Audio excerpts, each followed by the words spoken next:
Buenos días, buenas tardes, buenas noches.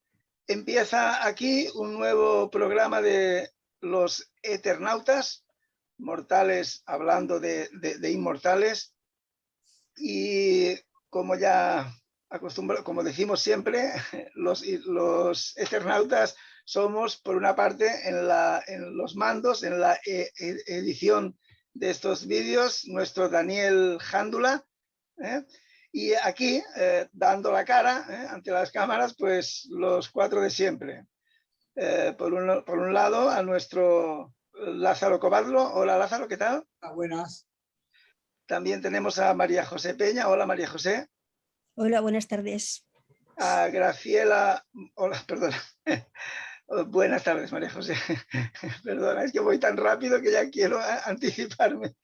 Y también a Graciela Molinelli. Hola, Graciela. Hola, ¿qué tal? Buenas tardes, querido. Buenas tardes. Y yo, que soy David Monteagudo. Muy bien, pues nada, hoy vamos a hablar, a debatir, a comentar un cuento de Thomas Mann. Un cuento que se titula La muerte. En este caso, no es una muerte con apellido, como la famosa Muerte en Venecia, de este mismo autor. Es una muerte que se queda así, en muerte a secas. Un cuento breve, bastante breve, y que nos ha sugerido María José Peña. Entonces, pues nada, hemos leído el cuento todos. Yo incluso varias veces, como era breve, he podido leerlo 2 o 3 veces, y ya tenemos nuestro criterio todo, supongo. Pero antes que nada le voy a dar la palabra a María José, que es la que nos lo ha sugerido, para que nos hable ella y nos ponga en antecedentes sobre el relato y sobre su autor. Así que, María José, cuando quieras. Bueno, pues nada, me parecía que Thomas Mann tenía que tener presencia en nuestras tertulias literarias, así que busqué una obra de él que se aviniera al formato que nosotros estamos acostumbrados a leer. Desde luego, había que renunciar a sus grandes obras porque son tan inmensas, son verdaderos libros río que no hubiéramos tenido tiempo de analizarlo. Por lo tanto, busqué y encontré. Yo no lo había leído he leído otros cuentos, pero este no lo había leído. Pero al leerlo, antes de enviároslo, me gustó mucho y me pareció muy representativo de la obra y del estilo de Thomas Mann. Así que me decidí por él. A estas alturas, presentar a Thomas Mann no tiene sentido. Todos lo conocemos, todos hemos leído algo de él. Es un genio de la literatura en alemán y seguramente un genio de la literatura universal. Así que no tiene mucho sentido lo que yo diga. Pero 2 o 3 apuntes sencillamente para situarlo. Nació en 1875 en Lübeck y murió en 1955.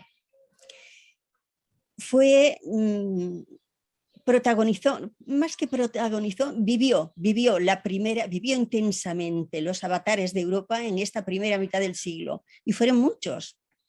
2 guerras mundiales, el ascenso del nazismo. Bueno, fue una vida que tenía mucho jugo. Él era hijo de una familia acomodada y por lo tanto se cultivó desde muy joven, leyó a las grandes plumas en alemán, leyó a Schopenhauer, que le dejó una gran impronta, Goethe, Schiller, leyó todo lo que un joven inquieto, inteligente y acomodado podía leer en aquel tiempo. Y así, pues, nos fue trasladando sus concepciones del mundo a través de sus grandes obras. Empezó muy joven. Esta obra es de 1897, cuando él tenía 22 añitos. Sorprende, por lo menos a mí me sorprende, que una persona tan joven sea capaz de un cuento tan redondo. además, yo considero que no evolucionó mucho en cuanto a estilo, quizá en cuanto a pensamiento político un poco, sí, pero bueno, eso es normal, todos lo vamos haciendo a lo largo de la vida, pero como intelectual y como escritor que reflexiona sobre el mundo y sobre su entorno, creo que no, yo no he apreciado grandes evoluciones en su narrativa. Así que en este cuento me parece que está casi todo lo que de él podemos admirar. Ya he dicho un par de cosillas del autor. Bueno, quizás sea importante decir que sufrió las consecuencias del nazismo en la medida en que, casado con una judía, pues, y no solo por eso, sino porque acabó posicionándose muy claramente en contra del nazismo, pues sufrió el exilio, pero lo asumió con entereza y fue una voz siempre de denuncia respecto a esa realidad que transformó no solo su vida, sino la vida de todos los europeos. También como familia culta y adinerada que era, también en su vida personal sufrieron, bueno, avatares o tribulaciones que eran propios de ese tipo de familias. La homosexualidad está presente en su vida, el suicidio está presente en su familia y no eran personas de las especialmente, no eran personas con las que la vida se ensañara especialmente, no. Vivieron de forma acomodada, con poder adquisitivo, viajando, conociendo el mundo, saboreando todas las cosas buenas, buenos hoteles, cenáculos literarios, estuvo en contacto con las mejores, con las personas más refinadas, los ambientes más cultos. No fue especialmente perseguido por la dureza de la vida, pero sin embargo el suicidio también les alcanzó a ellos, quizá por esa reflexión constante que fue haciendo él y su familia, todos artistas o escritores, acerca del hombre, su posición en la vida y su relación con la muerte. Esto en cuanto al autor. La obra. La obra está en concreto, es primeriza, de 1897. 2 o 3 años después escribiría una obra magnífica que fue con la que me conquistó a mí, Los Buddenbrook. Maravillosa. Bueno, a mí es que me gustan mucho las sagas familiares, sean reales o no. Lo de que sean reales no me importa casi, porque realmente lo que retratan es un mundo, una época, un ambiente, una forma de vida. Y eso lo recogen muy bien los Buddenbrook. Bueno, después de esa gran obra vendrían otras por las que ya le hemos ido conociendo, pero esta fue la primera grande. La primera grande. Este cuento es anterior, es unos años anterior a esa primera obra. Y como os he dicho antes, a mí me sorprende que una persona tan joven demuestre tanta madurez narrativa, demuestre tanta madurez reflexiva y demuestre tanta madurez en un estilo tan depurado, tan elegante, tan verdaderamente soberbio. Eso es lo que yo veo. Esta obra tiene una trama muy... No es que sea novedosa, sobre la muerte se ha escrito mucho, pero está tan bien explicada, tan secuenciada, el tiempo, es todo tan fácil, parece que fluya, pero que fluya todo perfecto. La exposición, los hechos, las frases, el estado anímico, todo parece perfecto. pero no es perfecto, es el fruto primero de su propio espíritu de intelectual y humanista, y segundo, seguramente el fruto de un gran trabajo, porque él fue un gran trabajador siempre. No fue un hombre que viviera a la carrera. Escribió mucho, escribió bien, corrigió mucho. No tenía una concepción de la literatura como algo para salir del paso. Era un trabajo depurado que él así lo asumía, un trabajo depurado. Se esforzaba cada línea, cada párrafo, cada frase. Y sin embargo, lo que nos parece es que fluya así, que venga así desde origen, que no haya tenido que corregir nada, ni modificar nada, ni pensar nada. Es tal la elegancia que emana de su prosa y de sus reflexiones que uno se queda admirativamente deslumbrada. No sé si a vosotros os pasa, pero a mí, por supuesto, completamente. Y todo eso, y teniendo en cuenta que esta obra es una reflexión profunda, amarga, con un final inesperado, amarga no, profunda sí, amarga no, con un final inesperado sobre la muerte, pues está escrita con un tono melancólico pero suave, educado, moderado, sin estridencias, sin dramatismo, sin tragedia. Todo transcurre de una manera tan elegante como su prosa. Todo transcurre con esa elegancia que parece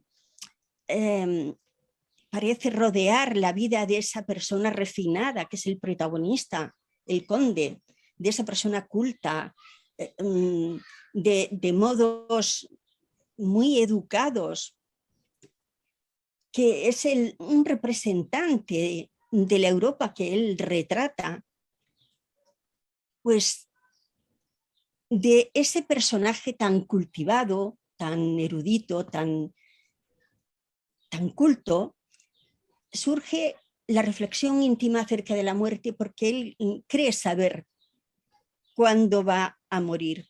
Tiene esa convicción desde hace unos 20 años. El narrador, o sea, el personaje que narra es el conde, un conde de la Centroeuropa que también conocía Thomas Mann. Y va desarrollando el mes anterior al día en que él piensa que va a morir. Cada uno de esos días él va haciendo unas reflexiones sobre el sentido de la muerte, su situación anímica, sus recuerdos, sus épocas de felicidad o su época de recorrer el mundo y conocer y todo eso acompañado de un personajito que no dice casi nada prácticamente, pero que es personaje central en la historia, su hija. Él es viudo y esta niña que vive con él es la que va, sin dar palabras, es la que va a determinar el desenlace de la trama, porque él, mientras reflexiona sobre la muerte que le aguarda y a la cual espera, aceptándola, convencido de que va a llegar, de que a sus 40 años va a llegar esta muerte, y la espera sosegado, aunque con una cierta melancolía, pues él entiende que no se puede producir la muerte si no la aceptas, que tiene que mediar aceptación. Por eso llega un momento en que la rechaza, y por eso el desenlace es el que conocemos, porque para que él le dé esa conformidad a la muerte, tiene que desearla. Y solo puede desearla con el desenlace final. Bueno, esto en cuanto a la trama. Los personajes. El conde. El conde es una figura una figura refinada, ya lo he dicho antes, un hombre culto, le molesta el ruido, le molesta la vulgaridad. Es un hombre que reflexiona con mucha delicadeza sobre estos momentos finales. Otro personaje, su esposa ausente, pero hacia la que él, su esposa muerta, hacia la que él rinde tributo y la recuerda como lo mejor de su vida, la mejor época de su vida. Y el tercer personaje, su hija, que es quien va a decantar la resolución del conflicto. Pero hay más personajes, no solo estos tres. Hay un personaje que es el otoño, el tiempo, el mar, el gris de las olas, es esa melancolía que va saliendo de cada una de sus palabras y que me parece tan delicada, tan tierna, tan preciosa. Ese otoño parece que nos invada a nosotros también, nos lo traslada. Es como si lo estuviéramos viviendo con él. Luego hay un espacio que sitúa la acción y es la casa. La casa tiene una importancia.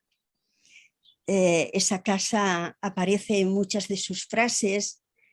Él se identifica plenamente con la casa. Es una casa solitaria, es una casa mirando al mar. Y luego, aparte del tiempo, el mar, la casa, que son, yo creo que personajes que rodean toda la acción, pues encontramos sobre todo la prosa maravillosa de Thomas Mann. Creo que es un regalo, creo que es elegante como ninguna, creo que es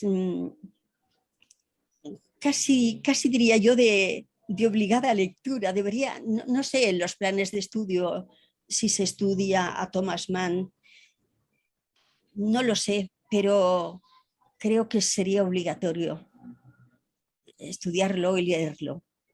En fin, yo me declaro rendida, admiradora de él, por supuesto. Y no sé, dejo que vosotros digáis lo que os parezca. Vale, muy bien, gracias María José por esta exposición sobre el tema. Pues nada, dejemos ahora que sea Lázaro el que nos hable de sus impresiones. Así que Lázaro, cuando quieras. Las damas primero. Yo digo que sea Graciela en todo caso. Vale, pues nada. Entonces, Graciela, dinos tú, Graciela, ¿qué te ha parecido? Bueno, pues me ha parecido muchas cosas. Bueno, primero quería referirme a la figura del autor. Como dijo María José, estas preocupaciones que se dan en el cuento son preocupaciones que luego él tendrá en sus obras más importantes, ¿no? Las preocupaciones existenciales, aquellas del individuo.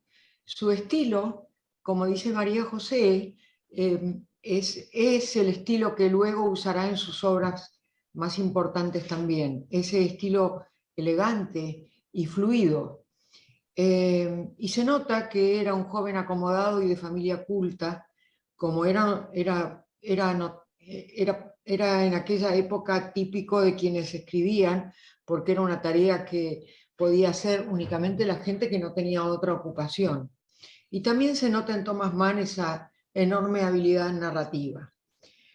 Hay dos cosas que yo quiero destacar. Una es de mi propia cosecha y otra es de, digamos, algo más, más compartido.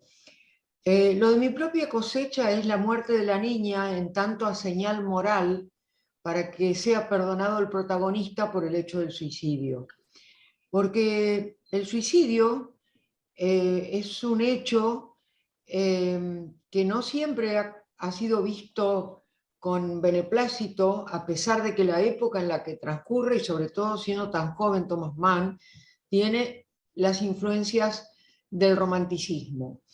Pero el suicidio es un hecho inmoral. sobre todo él va a dejar a la niña, la va a dejar huérfana a la niña porque su madre ha muerto.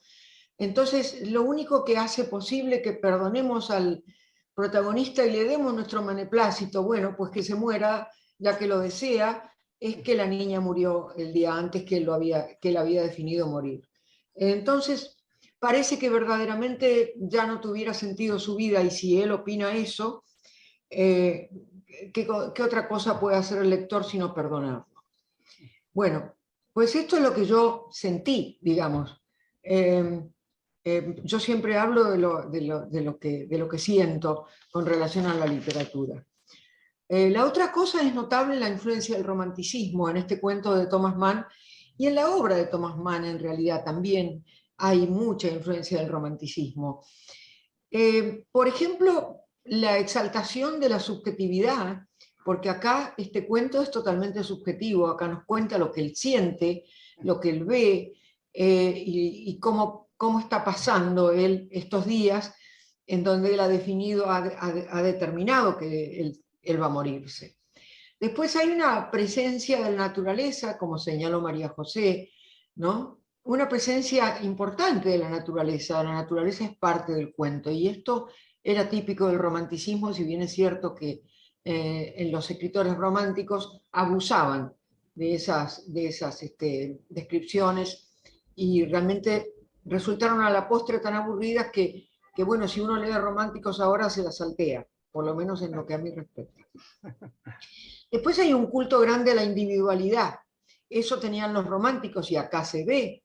Bueno, pues este personaje que se quiere suicidar es un ser al que hay que prestarle atención, nada más que porque se quiere suicidar. Hay un culto a su persona. La literatura además me pareció un poco asexuada. Eso ya no es tanto de los románticos, pero sí el amor está muy lejano, hay como un culto a la nostalgia, y eso sí es de los románticos. Hay un ensalzamiento del drama individual, y eso también es de los románticos. Bueno, la muerte está como protagonista del cuento, y eso es muy romántico. También es romántico el amor contrariado, el amor frustrado, el amor no encontrado, el amor como no realizado, porque realmente él ha tenido una esposa y ha tenido una hija, pero tiene casi 40 años y no parece que haya disfrutado mucho.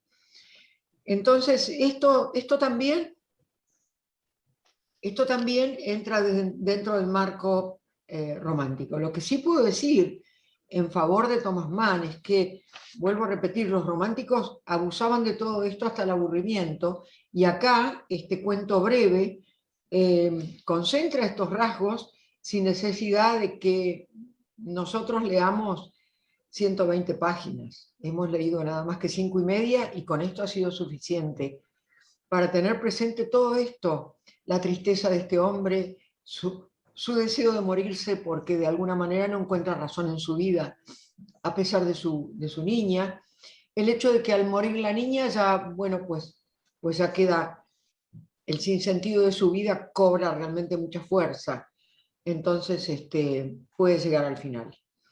Bueno, pues esto es lo que he visto en este cuento, que no por breve es menos intenso, es realmente de una intensidad sorprendente. Sí, Thomas Mann es uno de los grandes autores del siglo pasado y de la literatura universal.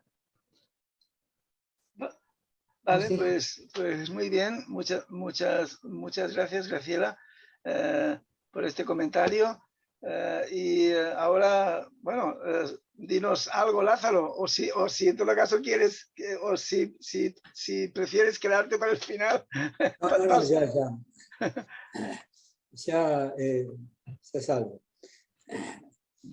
Curioso porque toda la trama del cuento me hizo acordar de la historia real del poeta catalán Gabriel Ferrater. No sé si sabes quién es Graciela o quién fue. Tú sí, ¿no? David, tú sabes quién era Gabriel Ferrater. Sí, más o menos, sí. Sí, y tú, María José, sabías, ¿no? Sí. Gabriel Ferrater. Bueno, Gabriel Ferrater, bueno, tenía fama de muy buen poeta, era una especie de bon vivant, de dandy, era todo un hombre clave en el mundo de la edición, ¿no? Y había tenido muchos amoríos con mujeres hermosas, y él declaraba que a los 50 años se iba a suicidar, porque ya está, ya más arriba. Efectivamente es lo que hizo, ¿no? Lo había anunciado y es lo que hizo. Aquí en este caso, bueno, me acordé de eso. Es curioso lo que pasa con esto de comentar un escrito cualquiera, porque no sé si puede haber un juicio objetivo, ¿no? Porque yo escucho los pareceres de uno, no, ya veo que piensas que no, y yo tampoco. Objetivo, no. Pero bueno, es una obra de arte, es una cosa estética y por lo tanto está... Bueno, a ver si me dejas seguir hablando. Pues entonces están los pareceres de uno, los de otro y así, ¿no? Entonces, en este caso yo creo que habría que separar, digamos, un análisis literario, yo digo, de otra cosa mucho más primitiva, que es qué sintió uno, qué le parece, si le gustó o no le gustó, eso tan simple como me gusta o no me gusta, ¿no? Entonces, yo puedo decir que yo no sentí gran placer en la lectura de este cuento, que admito que sí, que coincido con María José, que está bastante bien escrito, pero, a ver, en la segunda vez que lo leí, se me aclaró un poco las cosas, pero como en la primera, como en ningún momento declara que es la hija, ¿no? La Asunción, yo había pensado que es una niña, que él está encariñado con ella, ¿no? Y una cosa así. Entonces, no queda claro que él sea el padre, ¿eh? Bueno, parece bastante evidente, pero no lo dice en ningún momento. Está bien, a veces las cosas mejor insinuadas que no, ¿no? Después hay otro personaje ahí que aparece como una sombra, que es el viejo Franz, ¿no? Que es el que le viene a avisar. Entonces, digamos, lo veo como mucha muerte, ¿no? La madre de la niña murió cuando tuvo un amor con ella en Lisboa, ¿no? Sí. Después, él está dispuesto a morir. Y resulta que la niña, a los pocos años, no me acuerdo, pero tenía 8 años, creo, algo así. Tiene 12 años. Tiene. Bueno, tiene 12. Se muere de un ataque al corazón, ¿no? Sí. Que es muy raro, ¿no? Justo el día antes al que él decide acabar con su vida. Y además dejarla huérfana, ¿no? Es decir, son cosas que descolocan, ¿no? Es decir, no estoy hablando de la obra total de Thomas Mann, que es otro asunto aparte, ¿no? A mí me parece que en general cuando se comenta una obra hay que diferenciar, ¿no? Una cosa es la biografía del autor y la bibliografía, ¿no? Y otra cosa es la obra en sí, ¿no? Entonces yo en este caso comento la obra en sí. Bueno, yo la verdad que como había pensado que era Thomas Bernhard, y había leído sobre la vida de Thomas Bernhard, pero sobre el cual no leí casi nada. Leí una cosa que ya ni me acuerdo, pero me recuerdo que me aburrió, ¿no? A ver, en general a mí la prosa alemana, ¿no? Me resulta a veces un poco farragosa, ¿no? Es como muy exacta, muy cuidada, ¿no? Me gusta más a veces ese tipo de prosa desmelenada, ¿no? Que, sobre todo que tienen los franceses y muchos los ingleses, ¿no? Ciertos ingleses como... Pero bueno, ese es otro tema. El cuento me pareció, cuando yo pensaba que era Thomas Bernhard, yo decía, bueno, esto habría que verlo en un contexto a lo mejor de otros cuentos de él, en un contexto literario, porque, a ver, ahí te informan que esconde, Pero ¿por qué es conde? ¿Podría ser conde o podría ser, qué sé yo, el dueño de una fábrica local? ¿O podría ser, qué sé yo, un ganadero? No sé, podría ser cualquier cosa, pero ahí lo pone de conde, ¿no? Eso a mí me ha chocado, ¿no? Es decir, que lo tenga de poner de aristócrata. Entonces eso, claro, le da una pátina así de...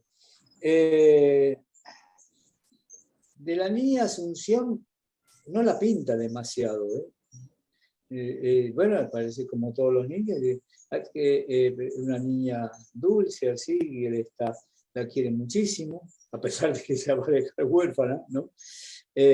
Pero no la pinta demasiado. Hay como muchas cosas la encuentro sueltas, ¿no? Entonces, bueno, en general eso es lo que puedo decir, ¿no?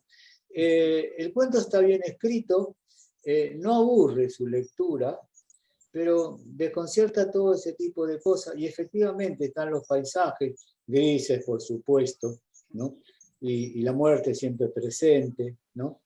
Entonces, no es una obra como que podríamos decir que es la alegría de la huerta, ¿no? Entonces, a ver, entonces por eso hay un hincapié en que unas cosas si te gusta o no te gusta, ¿no? Hay cierto tipo de producciones literarias o cinematográficas o que igual te producen mucha alegría, ¿no? Y otras que te deprimen, ¿no? Me acuerdo que la película que trajiste la vez pasada, David, esa me pareció un espanto, ¿no? Sí. Bueno, entonces, claro, cuando realmente te deprime, a lo mejor uno tiende a trasladar eso a la cuestión, al plano estético, ¿no? Y no sería justo, pero bueno, ya en este caso uno no acepta la totalidad. Bueno, en este caso sí, que acepto este cuento, que para hacer un cuento también, y es parte de lo que me muestra a veces de la prosa alemana, pero no toda, porque por ejemplo me acuerdo de esa novelita llamada El perfume, de Susskind, una cosa así, no me acuerdo. Patrick Susskind. Susskind, sí, que ya me pareció que tenía mucho ritmo, ¿no?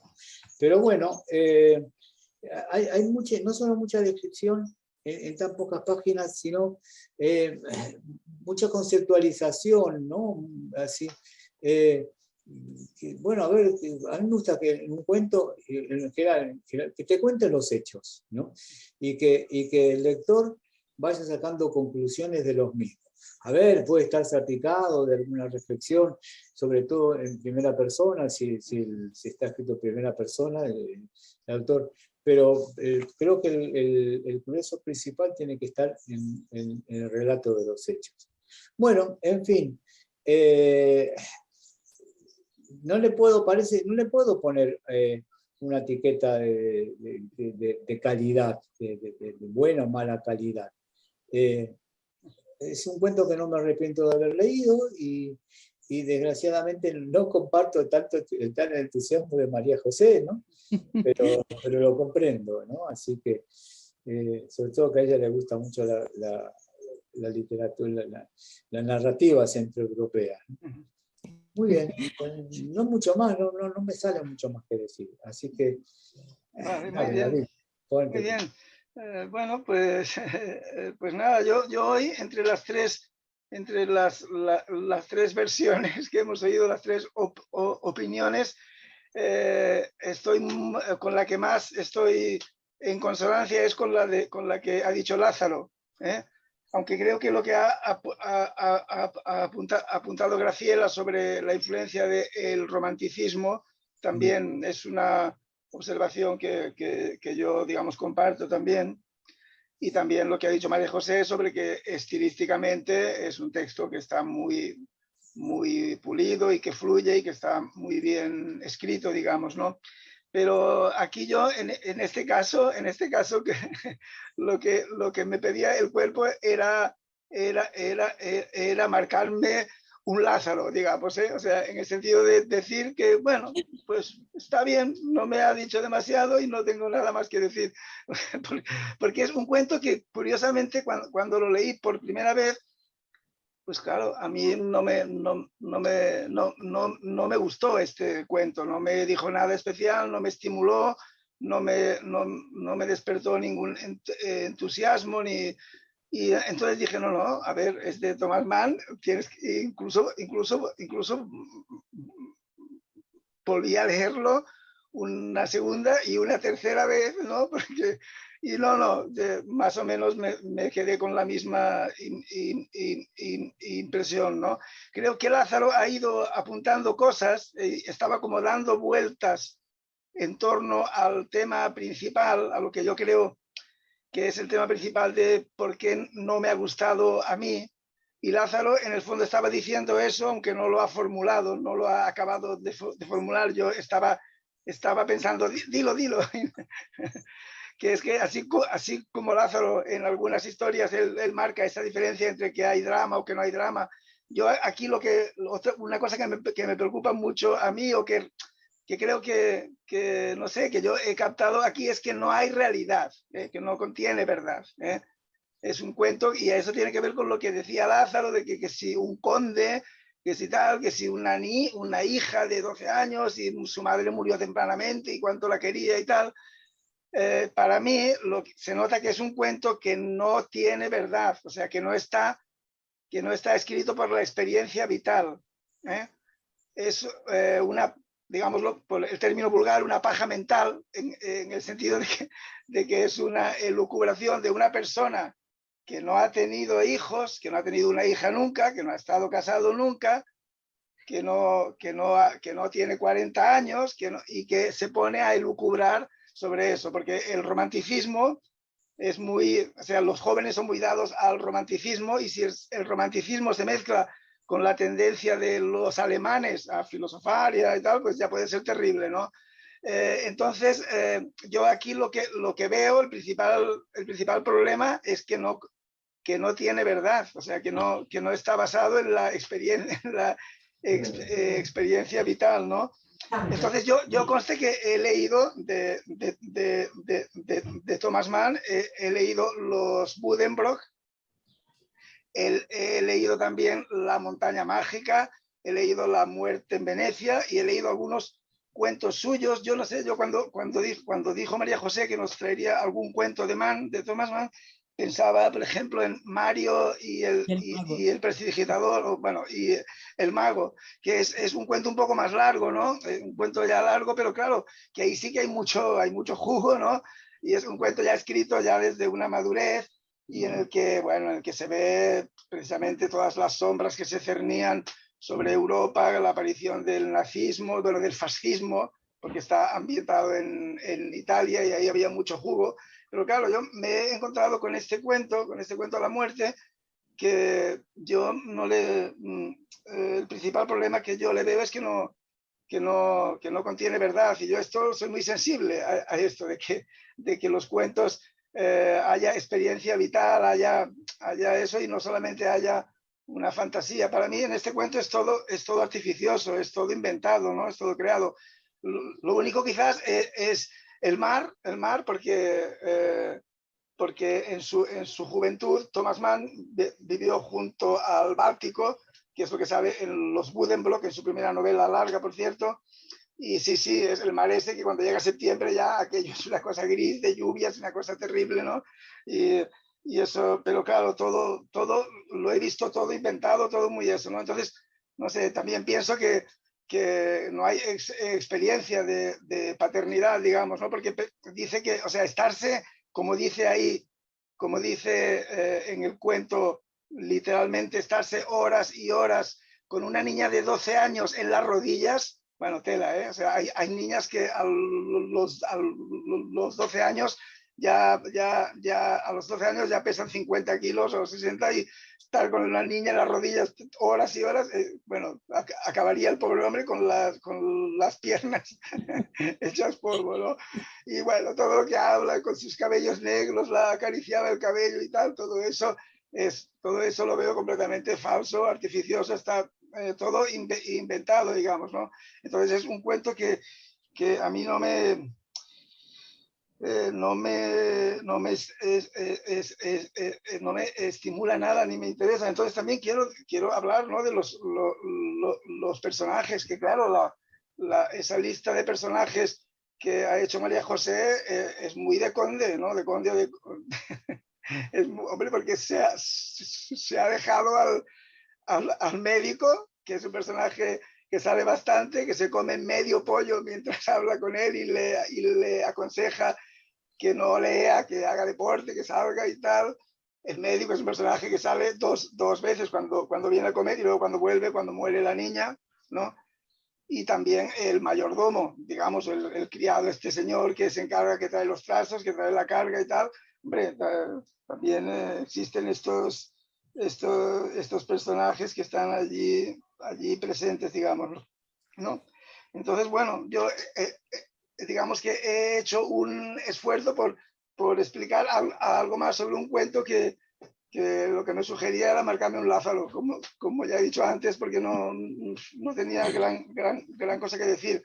Con lo que habéis comentado vosotros, pues sí, es cierto que he visto cosas. Y eso sí, lo que yo quería comentar, que de Thomas Mann, aunque he leído su obra y he disfrutado leyendo algunas cosas, a mí quizás precisamente los Buddenbrook, que es su primera novela, porque él escribía ya muchos artículos y cuentos en una publicación, en un periódico, y entonces el editor, cuando él ya escribía cuentos que gustaban mucho y que tenían éxito y tal, el editor le dijo, hombre, ¿por qué no te pones con una novela?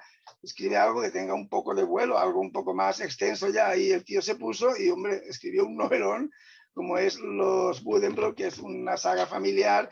Entonces ahí sí que yo ya veo que hay cosas más auténticas suyas, ¿no? Ya sale el tema de la homosexualidad, siempre nunca declarada, encubierta, esa atracción, esa amistad así rara con algún chico y todo esto, y salen cosas de la decadencia de una familia, bueno, en fin, cosas muy interesantes, que ya se ve que hay más vidilla, ¿no? Pero Thomas Mann, es un autor que lo tengo un poco en el purgatorio, a Thomas Mann, o sea, aunque sé que tiene grandes admiradores, entre la crítica, por supuesto. Bueno, ya es un clásico completamente consagrado, ¿no? Y incluso conozco personas en quien tengo mucha confianza en su criterio, y personas con una gran sensibilidad, que les encanta, por ejemplo, les encanta la montaña mágica. Pero a mí no me acaba no es un autor de los que me vuelven loco, digamos, ¿eh? Lo tengo un poco en el purgatorio, a ver si cuando yo sea más viejo, pues a ver si le veo alguna cosa y le cojo un poco más el gusto, pero no es un autor que me entusiasme, digamos, ¿no? Entonces, bueno, no sé si alguien tiene ahora alguna cosa más que comentar a raíz de todo lo que se ha dicho. Yo quería comentar una cosa que directamente dirigido a ti, David. Bueno, dos cosas, después sobre Thomas Mann. Me llama la atención que te fijas mucho en estos detalles, te pones realista. Por ejemplo, esto de no poder tener a la niña tantas horas sentada sobre las rodillas. No, yo creo que la ficción requiere cierta complicidad. Lo digo porque eso no tiene importancia. Yo la verdad que ni reparé en eso, ¿no? Pero me acuerdo que te dejé leer un libro inédito mío, El diente de leche. Sí. Recuerdo que me dijiste que te gustó, ¿no? Así, sí, mucho me gustó. Bueno, me alegro. Pero me hiciste la observación porque ahí aparece que traen un colchón, ¿no? Sí.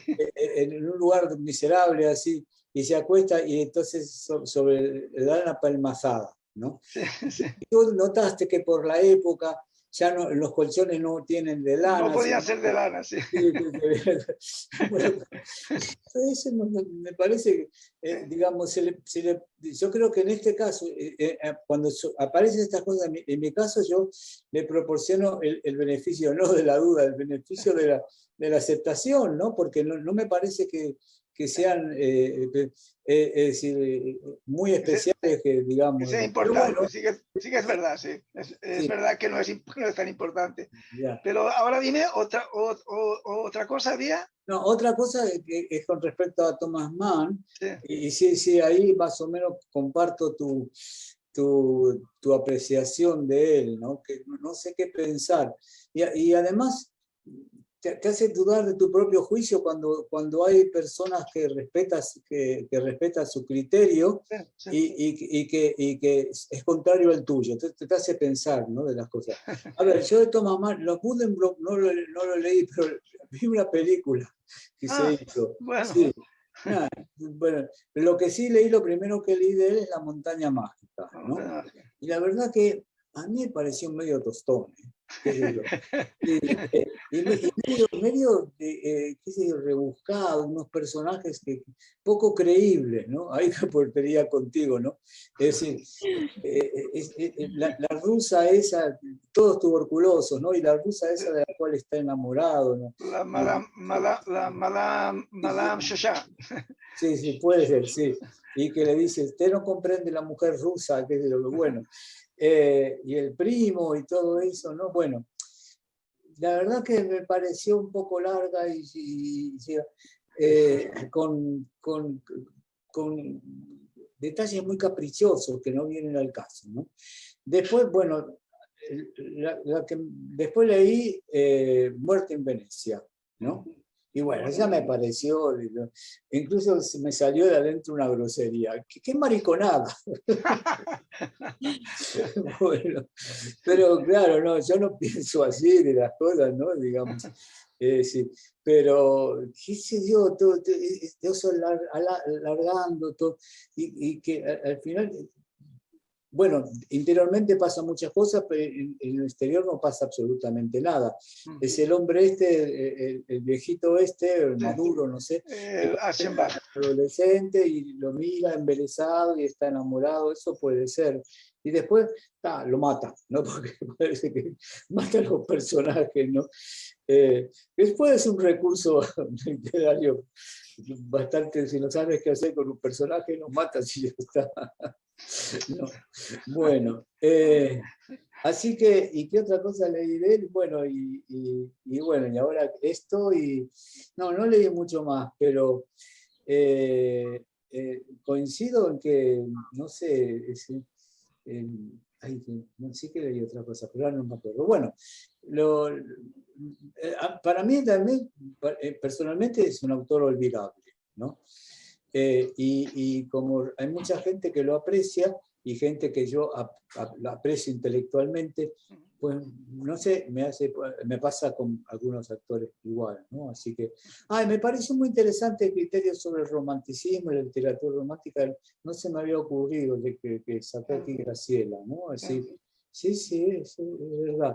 Y además es verdad que los adolescentes y los jóvenes tienen ese tipo de ensoñación romántica y una cosa así. Hay la novela esa de Werther, ¿no? Werther, sí. Sí, que produjo muchas... De Goethe, sí, que produjo muchos suicidios, parece. En fin, quería comentar estas cositas, Marco, ¿no? Así que no se me habían ocurrido antes. Muy bien. A lo mejor María José tiene algo que decir para defender. No es que sea importante lo que tenga que decir, pero sí que me gustaría defender un poquito a Thomas Mann. Vamos a empezar por el principio. Yo creo que queda apuntado muy rápidamente quién es la niña, que es su hija. Sí. Queda apuntado muy rápidamente. Sí. Después, otra cosa. A mí me parece que queda muy claro, la muerte de la niña no es ni arbitraria ni caprichosa, es necesaria en el desarrollo de la acción. Es completamente necesaria, porque él, que sabe desde hace 20 años, él ronda los 40, tiene 40 ahora, él que desde los 19, 20 años sabe o cree saber que va a morir a los 40 y cree saber también el día el 12 de octubre. 12 de octubre, fiesta nacional. Sí. Creo que él no lo sabría. Por el descubrimiento de América fue. Ya. Pues él que sabe eso, se pasa el tiempo, las reflexiones que va haciendo cada uno de los días en que escribe, va diciendo que no le teme y está resignado a esperarla, e incluso la ve como algo, con algo de grandeza, algo de majestuosidad a la muerte. Ha aceptado su destino, lo acepta y solamente tiene tiempo para detenerse en un estado muy melancólico, en recuerdos y en reflexiones acerca de esa muerte, pero no la rechaza en absoluto, la tiene asumida. El 11 se le presenta esta muerte, el 11. Él dice, me ha visitado esta noche y qué decepción, le dijo.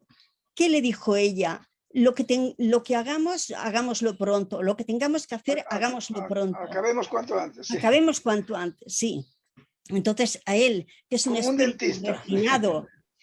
espíritu refinado, le parece una vulgaridad absoluta. Una cosa burguesa, le parece, burguesa.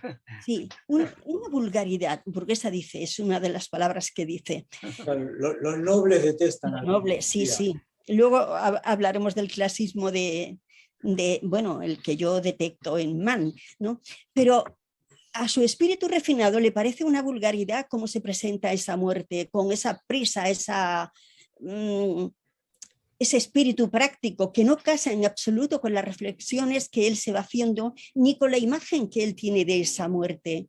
Entonces la rechaza, el día antes la rechaza, porque él ha dicho antes que cree que nadie muere si no tiene conformidad con esa muerte, que la muerte se produce cuando hay una aceptación íntima de esa muerte. En ese momento él no tiene esa aceptación, le repugna esa vulgaridad de la muerte con la que se presenta y la rechaza. Y como la rechaza, la muerte se ve obligada a tomar otras medidas que después de tomadas, él ya sí esté en la situación de querer la muerte, de desearla. Y esa situación nueva es la muerte de la hija. No es arbitraria, no es algo inconexo, tiene pleno sentido dentro de la trama. Por eso decía yo al principio que era inesperada, porque claro, no la esperamos, pero una vez que se produce, comprendemos la lógica interna del relato. El relato es eso. Esa presencia está. Tiene todo el significado del mundo. Otra cosa que quería comentar, los personajes. Bueno, ya he dicho antes un poquito, pero David decía que me he olvidado de algunos. Sí, me he olvidado justo de los que él no considera personajes. Él es un espíritu elitista. Es un hombre clasista, culto, de un estamento superior de la nobleza. El propio Mann debía ser así porque nunca habla de clases bajas, como no sean para darles un cometido puramente coyuntural, para apuntalar algo, pero no se detiene en ellos, son seres vulgares, inferiores casi. Recordad que en sus primeros tiempos se le había reprochado a Thomas Mann pues un cierto sentido de raza superior, que luego fue modificando a medida que la situación política fue poniendo de manifiesto el horror de esa concepción. Pero inicialmente esa concepción parece que la tuvo. Entonces él en esta obra primeriza refleja esa percepción de la clase superior, la del conde, una persona refinada, culta, una persona con estudios, capaz de reflexionar sobre la posición del hombre en el mundo, y luego la gente subalterna, los que no tienen esa capacidad, en esos no se detiene, y esos son el criado y el médico. Un médico que se come medio pollo no le puede resultar digno de consideración a Thomas Mann. Así que por eso los elude como personajes, y por eso Tampoco yo me he referido a ellos, porque yo contemplaba la obra desde el punto de vista del narrador, ¿no? Que efectivamente es un clasista, pero eso ya no es objeto de análisis aquí. No tiene remedio eso. No. Y luego otra cosa que quería apuntar. Se le ha reprochado un poco que falta acción. Claro que falta acción. Es que Thomas Mann no tiene obras de acción.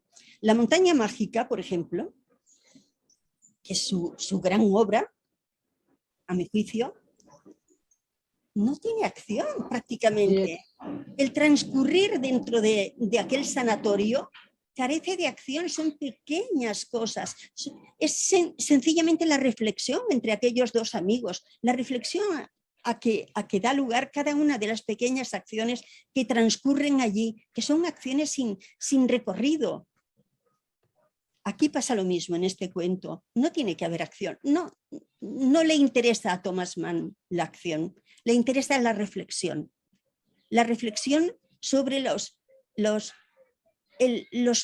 el papel que tiene el hombre ante acontecimientos importantes, en este caso la muerte. Y ese es el objeto del cuento. El objeto del cuento es la reflexión de él ante la muerte.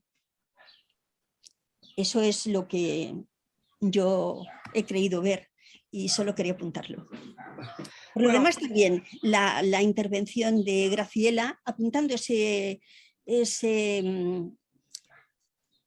impregnación de romanticismo, es verdad, en esta obra primeriza yo también lo percibo así, pero a mí me parece que él a lo largo de su obra entronca mucho más con el realismo. Abandona rápidamente los pequeños atisbos que se adviertan de romanticismo, y a mí me parece que su obra es eminentemente realista. Y nada más. Bueno, yo necesito decir una cosa de un minuto nada más, menos de un minuto.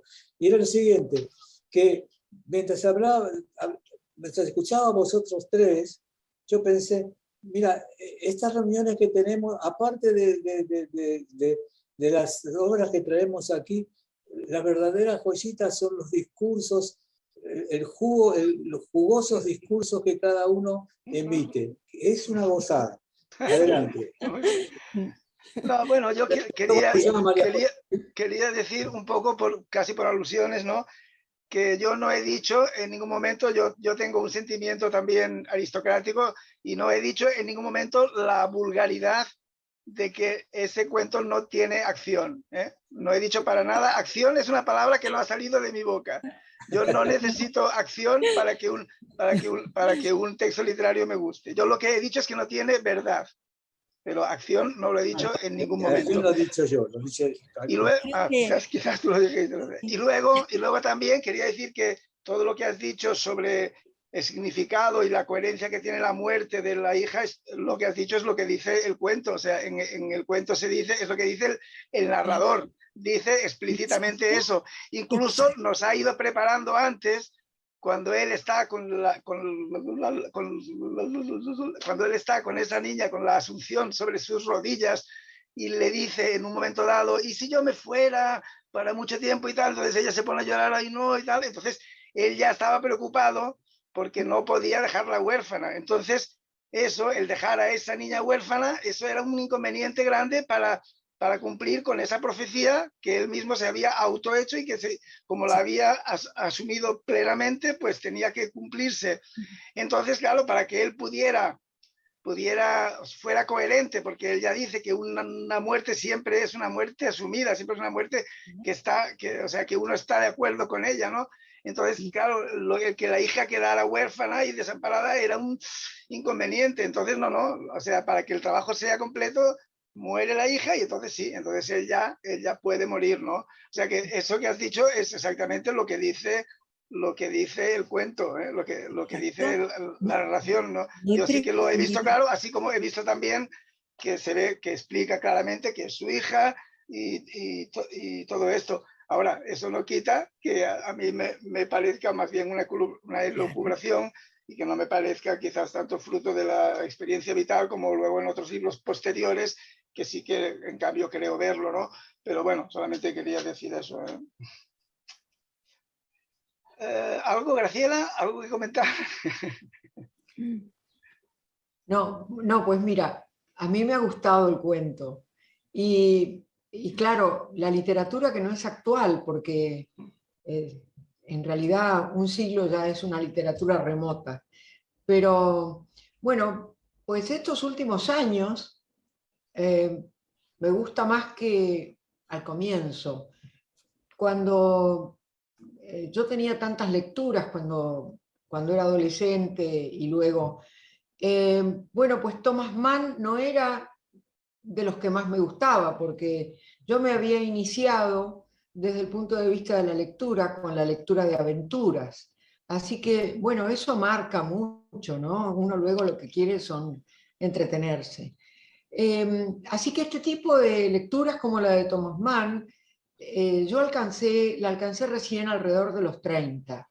Y bueno, en aquel momento me fascinó Thomas Mann y La montaña mágica, además por el tipo de discusión o de conversación que mantienen los protagonistas, era muy actual porque todos estábamos con esos problemas realmente ideológicos, ¿no?, que plantea Thomas Mann. Y entonces, bueno, me había familiarizado. Luego, lo que más me gustó fue La montaña mágica. Tomé nota del libro que le gustó a María José porque lo voy a leer porque me parece interesante volver. El cuento en sí me parece un cuento muy bien hecho. Yo creo que hay en Thomas Mann una destreza narrativa que se presume, se ve desde el principio lo que va a suceder, aunque él monte un escenario. Y en ese escenario que monta, sin embargo, ya hay cosas importantes, ¿no? Una es el sufrimiento de alguien que no soporta la vida. ¿Y por qué tiene que ser un conde? Bueno, pues porque si fuera un laburante tendría otras preocupaciones. ¿Cómo come? ¿Cómo le da de comer a sus hijos? ¿Y cómo hace para que no lo echen del trabajo? ¿Cómo hace para conseguir trabajo? Yo creo que la preocupación del conde es muy del conde. Si lo hubiera tenido un trabajador o un hombre de clase baja, que para Thomas Mann no existían, como bien dice María José, eran parte de un decorado, no eran personas, no existían. Bueno, pero si hubiera sido alguien así que hubiera tenido esa preocupación, eso hubiera sido totalmente inusual. Debía ser un enfermo con algún mal orgánico, porque ¿cómo puede tener una preocupación existencial alguien que necesita el día a día para poder mantenerse vivo? Y ese mantenerse vivo ya no es el alimento espiritual, sino es el alimento material. Y yo creo que ahí hay una enorme diferencia. Así que sí, yo lo encuentro justificado al conde. Para mí está totalmente en su lugar, ¿no? Y creo, sigo creyendo que es de raigambre romántica, porque cuando tenía 14 años, mi madre me regaló unos libros de un señor de esos que venden puerta a puerta, muy bellamente encuadernados, ¿no? Pero que eran todos del siglo XIX, entonces estaba George Sand, y eran realmente abominables. La literatura romántica es abominable, era imposible de leer en ese momento. Sin embargo, algunos de los que trajo esa tanda de libros los conservo y los he vuelto a leer, como por ejemplo uno de Kierkegaard, que no me acuerdo bien en este momento, es sobre un enamoramiento donde él seduce a la chica que se llama Cordelia y en el momento inmediato después de seducirla la abandona. O sea, una cosa horrible. Bueno, pues, pero está muy bien hecho ese libro de Kierkegaard. Entonces, este cuento de María José me ha retrotraído a aquella época y fue para mí muy interesante volver. Muy interesante porque fue un ejercicio de nostalgia y muy enriquecedor. Así que eso tenía que agregar. Muy bien. Muy bien. Bueno, yo como última reflexión, como reflexión genérica, a veces cuando se plantea esta cosa de qué es un clásico o cuando un libro o una obra literaria se puede considerar un clásico, yo creo que hay una definición que es muy sencilla. Un clásico es el libro que, independientemente de en qué época se lea, sea 50, 100, 200, 300 años o más, pues tiene vigencia, o sea, interroga, o sea, digamos que hay un diálogo entre el lector, se encuentra ahí cosas interesantes y encuentra cosas que tienen vigencia y es un placer leerlo. O sea, que eso es simplemente un clásico, un libro que unos cuantos siglos después, pues sigue siendo una gozada leerlo y que tiene vigencia a pesar de haber sido escrito en una época en la que el mundo era muy diferente a como es ahora. Yo creo que sería una definición muy sencilla de un clásico. Muy bien, ¿alguna cosa más? Última cosa y si no cerramos. Muy bien. Bueno, pues nada, aquí acaba hoy nuestro programa de los Eternautas con este comentario del cuento de Thomas Mann, que creo que ha dado, al final, ha tenido bastante jugo la cosa. Así que hasta la próxima ocasión.